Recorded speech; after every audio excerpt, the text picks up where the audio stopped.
Salut les enfants, alors j'ai reçu pas mal de questions de la part des enfants des écoles, deux écoles à Paris, de la Mulâtresse à Pointe-à-Pitre, les enfants que je vais voir bientôt à l'arrivée, et les enfants de l'école Saint-Joseph de Saint-Thuriau à Pontivy.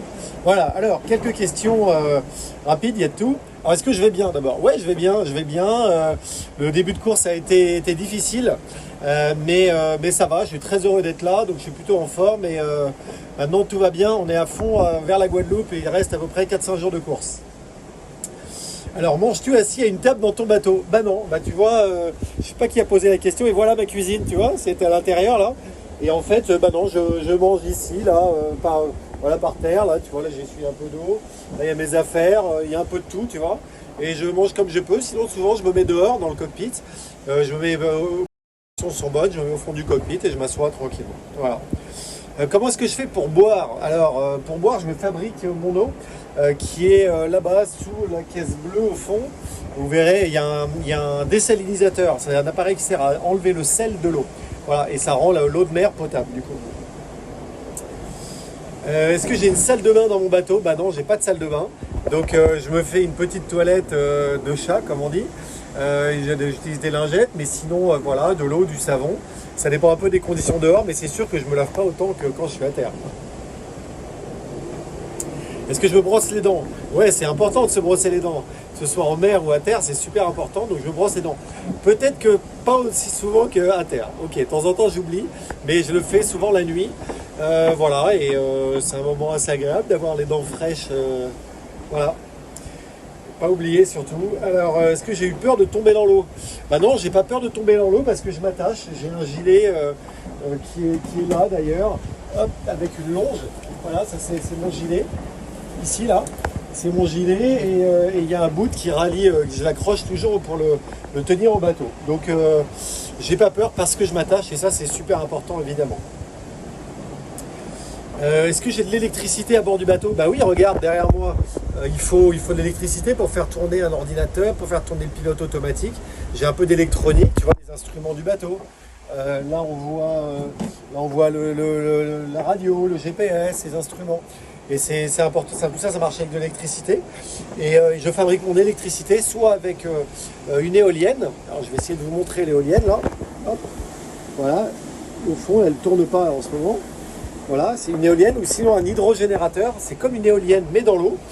Et sinon les panneaux solaires qui sont à poste. Voilà. Donc je produis de l'électricité verte et j'en ai bien besoin. Et combien de kilomètres dure la course? Bah, la course fait à peu près, je crois qu'on est dans les taux de 2500-3000 milles nautiques, ça nous fait plus ou moins du 5000 kilomètres. À quel âge est venue ma passion pour la voile? Eh ben, j'ai commencé à la navigation assez tôt, mais je m'y suis mis sérieusement. C'est devenu une passion quand j'étais étudiant, donc j'avais à peu près une vingtaine d'années. J'ai pris pas mal de temps pour pratiquer ma passion. Est-ce que j'ai assez de nourriture pour la course? Oui, oui, j'ai assez de nourriture. J'ai des sacs de nourriture, effectivement, avec plein de bonnes choses. J'ai aussi un ami chef cuisinier qui a un restaurant qui m'a fait du bon pain qui dure. La maison du chocolat qui m'offre du chocolat également parce que je suis un grand gourmand et que j'adore ça. Voilà, donc je fais attention à ne pas manquer de nourriture et c'est super important pour le moral, bien sûr.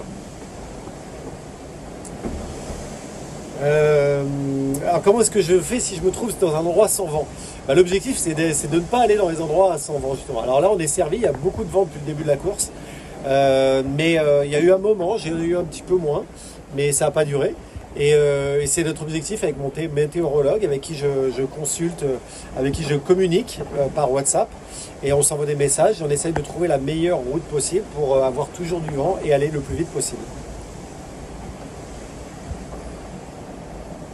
Alors, les moments les plus durs pour l'instant, ça a été clairement bah, le début. Au début, la première nuit, j'ai eu un accident. Malheureusement, je suis rentré dans une bouée qui n'était pas éclairée la nuit. J'étais en train de la chercher et paf, je suis tombé dessus.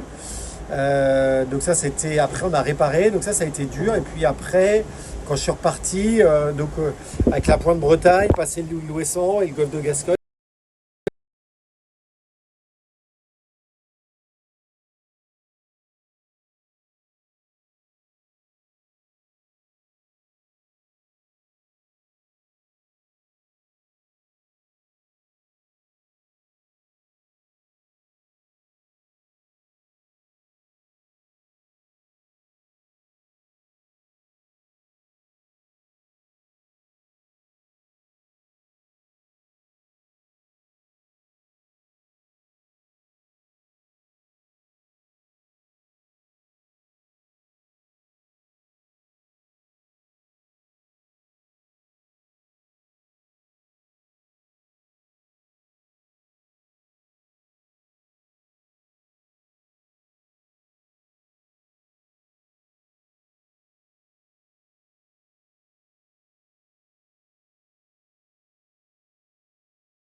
assez vite et depuis quelques jours, je rattrape pas mal de monde. Et voilà, bah, je pense que j'ai répondu à peu près à toutes vos questions, les enfants. Merci à vous et on se tient au courant à l'arrivée. J'espère vous voir pour ceux qui sont en Guadeloupe et sinon en Bretagne ou à Paris. Salut!